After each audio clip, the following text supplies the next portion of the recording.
Okay, back on the YouTubes. Today I want to talk a little bit about what we wish we knew when we started out on this wedding filmmaking career of ours. I just touched the light. Whoops, here we go.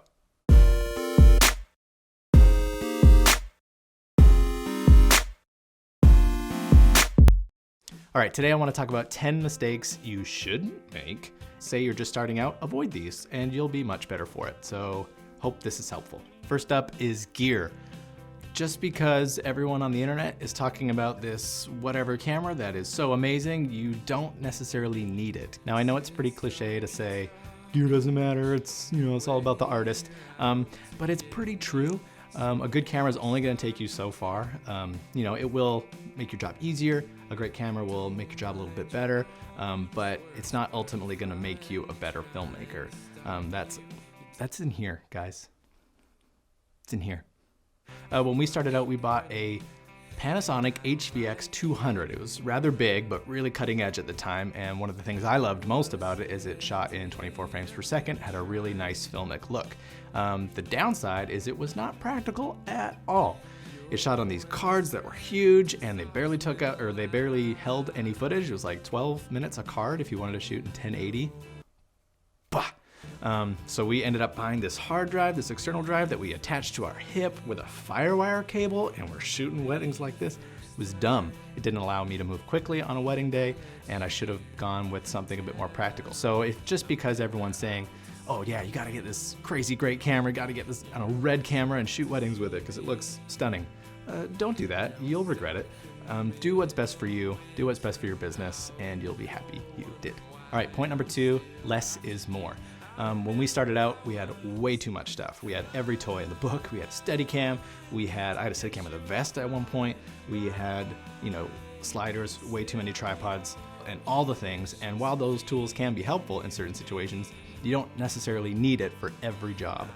And if it's not helping you creatively and you're not using it that much, get rid of it. You don't need it. If you're only using your gimbal twice on a wedding day, I don't think you really will need it. So try to free up your kit bag so you can move a little quicker, have less cumbersome stuff around, and be able to be more efficient at your job. A few years back, we stopped bringing any sort of support gear other than a tripod or monopod to a wedding, and it's my favorite. It's so much easier to shoot. I have a way better time while I'm shooting, and the product at the end is much better. So think about it. Tip number 3 is audio is very important. I want to say it's controversial, but I think audio is more important than visuals, especially in wedding films. Don't get me wrong, visuals are incredibly important. You want to have beautiful images, but when you're watching, a viewer's watching your film or a couple, they are going to probably not even notice that shot that's a little bit shaky or a tiny bit out of focus, but they definitely will notice, oh, that audio is like a bit echoey, or there's some scratching, or there's some interference, and pulls you out of the story way faster than a visual would. Yeah, so I was really bad at this. When we got started, I used one lavalier microphone, one radio frequency Sennheiser omnidirectional microphone. I was convinced that's all I needed. Oh yeah, it'll get the efficient enough, it'll get the bride, the groom, we're good. First of all, always interference, always radio interference. Sucked, hated it, made life in post miserable. Now we use like 5 mics for any given situation. We have the groom, the bride, the officiant, all mic'd up with lavs. We have a podium separately mic'd up. We're plugged into the DJ board or the soundman's board. Have backups. You'll be so thankful because the quality of your films will just be that much better. Okay, next tip is set deadlines. I was horrible when starting out. I started pretty young. We got into wedding filmmaking, I was around 18, and I was just so jazzed. I was just so pumped to be working for myself and to be able to set my own schedule. I'd sleep till like 10 a.m., watch Vimeo for a couple hours, and then be like, I'm researching, this is allowed. I would push any project I was working on so far down the road, never got around to actually doing it. And by the time I did, I was so stressed out and I rushed the film and it didn't turn out as good as it could have. So then, years into it, finally figured out you need to set deadlines. Something that helps with this is setting up, kind of like a checklist for any given edit. I had a video where I talked about this, I'll put it up in the corners, but having a checklist, a process for each of your films really helps. So it's not like this huge pile of stuff you have to go through. It's, oh, I have that one step. And likely if you get going through that one step first, the rest will follow. You'll be just in the zone and you'll want to continue. This is hard to start, but it gets easier with time. Once I started being disciplined for our company, everything changed for us. We made better work, I was less stressed. More jobs came in because the work was better. There's like no downside. And there's no downside. Tip number 5, don't be afraid to say no. When you're starting out, when you're running your own business, especially full-time, it can be really tempting to take every single job that comes your way. I know I did this a ton at the start. I was always in my head like, beggars can't be choosers. I need to be able to make as much money as I can. And even if this job doesn't align with my goals or my strengths, I'm gonna take it and figure it out. And for some people that can work, but I think for most people it doesn't. If you get stuck in that hole of just taking job after job, no matter what it is, you'll likely start to resent your job and your work, and your creativity will suffer, and you'll not want to do this anymore. So to prevent that, learn to say no. Don't say no to everything. You need to eat and have a roof over your head, but say no to jobs you really don't click with. Next tip, working with vendors is key. When we started out, there was a real mindset in the industry of like friction between photographers and videographers. We'd always hear of other videographers being like, oh, this photographer, they're so demanding and they're getting all my shots, blah, blah, blah, blah. And then they would like almost fight back on a wedding day and be extra rude, and couples likely noticed. And that's just no way to run a business. That's no way to represent your brand, your company. So pretty early on, we decided we're gonna take a different approach. Let's be friendly people, let's be good humans. Let's not challenge other photographers in any passive aggressive way on a wedding day. We'd reach out before the wedding day, being like, hey, how can we make your day easier? So everyone's up to speed, there's good vibes between everyone, and the wedding day always ran smoother. And we made some wonderful friends that way. We were being genuine, we weren't round-nosing, we weren't being dumb creatives with only our vision in mind. Be a good human, be kind, work hard, and that'll go really long way. This one seems obvious, but a lot of people don't do it. Sometimes I dream of doing like a TED Talk of like, my whole TED Talk would be, don't be a jerk. Don't be a jerk. Be someone people want to work with. And you'll get more referrals after the fact if you are a fun, enjoyable person to work with. Next tip is, what are you selling? This was asked to me a few years into our business by my wife's uncle. Actually, we were at a dinner and he was like, oh, that's interesting. You guys make wedding videos and blah, blah, blah. We talked and he's like, so what are you selling? I was like, oh, well, we have these HD cameras and we make cool wedding videos and people like it. And he was like, no, but what are you selling? And he did that a bunch and I was very confused. I thought he was crazy. And then I realized over time, oh, he meant like, what is your niche? What is your angle?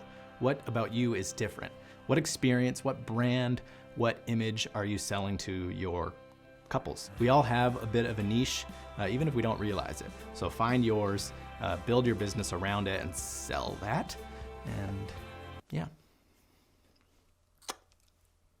Don't know why I'm doing this. Next tip is fight your own fight. We were on the How to Film Weddings podcast a little while ago for their 100th episode. If you haven't seen that podcast or listened to it, go check it out.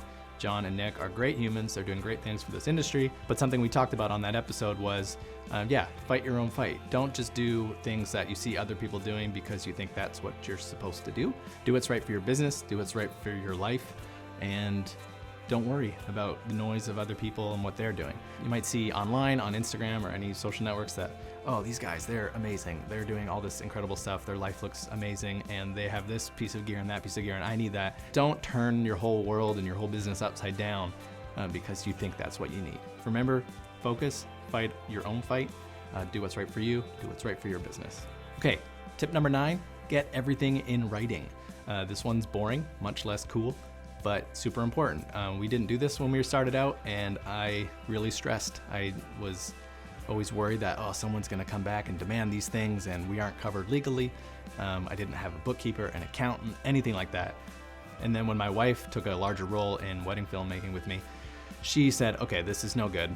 We need to get a lawyer. We need to redo your books. We need to go back in your old taxes and fix a bunch of mistakes. And it sucked for a couple weeks there. But after that, it's been so much better since. I feel way more free creatively. We don't have to worry about that stuff as much anymore. And we have it all covered with people who know what they're doing. We have an actual lawyer, we have an actual accountant and a bookkeeper. So do cover all your bases in your business, especially legally. Get everything in writing. Even if it's a friend and even if it's a friend you're working with, it's really important to get something in writing just so everyone is covered and on the same page and it's legally cool. Tip number 10, the last 10%. I forget where I heard this originally, but I once heard someone say what separates good from great is the last 10%. You can work really hard through a whole wedding film, get to what you think is pretty good for the finish, and be too tired or worn out and just be like, yep, that's it, I'm done. What takes it to that next level is that last push. Same with shooting. You could be shooting on a wedding day and be like, I feel like I got enough. I got some good stuff. Don't settle for that. Push yourself, go that last mile, and your work will get that much better. It will go from good to great, I promise you. So that's it. I hope this was helpful. Give us the old like and subscribe. We'd really appreciate it.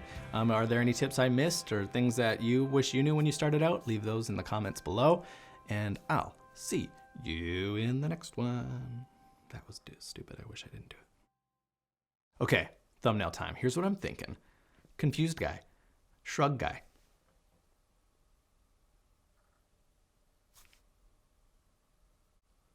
This is the winner. This is the thumbnail. For sure. How could it not be? This communicates so much.